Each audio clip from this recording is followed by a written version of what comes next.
The CBN Cable Network presents Cable Close-Up with Bobby Sherman.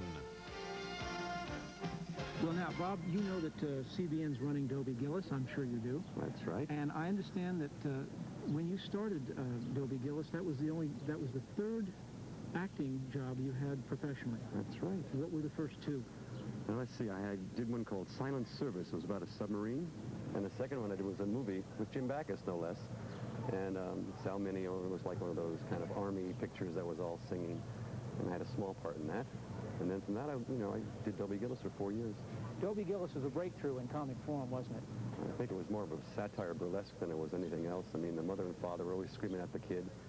And then Dobie had a friend that was in left field, I would say. You know, he only lived in the real world because of Dobie. Otherwise, he'd stay in his room and listen to jazz. That was one of the first times where an actor actually thought out loud to the camera. Right, yeah. That's great. A lot of actors got their start on Dobie Gillis, didn't they? Yeah, quite a few. Well, Bill Bixby came in, you know, and we had Tuesday Weld. Of course, Warren Beatty had something to do with it. He was a rich guy for a first year. We had a feeling he was going on to better things, you know. And a lot of people came through, you know, and that was the first, half an hour really that used a lot of people. You managed to make an offbeat character, rather sympathetic. How did you do that? Yeah, well, I didn't want to make him crazy. You know, there were no hippies. It was pre-hippie. And so I looked at the beatniks, and I felt kind of sorry for them anyway. So I made Maynard kind of an almost fantasy character where he kind of just wandered around and just listened to jazz, and his best friend was Dobie. How much of Maynard is Bob Denver? I don't think any, really. Honest? No, I don't think so. I don't think so.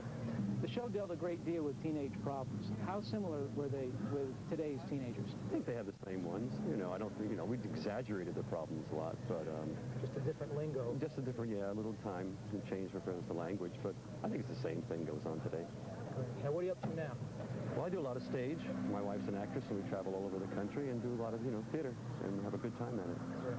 Well, now that the show Dobie Gillis is running on CBN almost, I guess, a couple of years, yeah. Are you getting reaction from a generation that hasn't seen it before? Yeah, I'm picking up all the 9s and 10s and 12-year-olds that have seen it for the first time, and they say they really like the character Maynard, but they don't quite understand what he's saying, but they really like him. That's So I and parents probably point out. Oh, sure. All the parents had the kids, that was their show. So I have a lot of Maynard fans, but Gilligan was okay, but Maynard was their character. That's true. Now their kids are growing up with it. So, it goes on and on.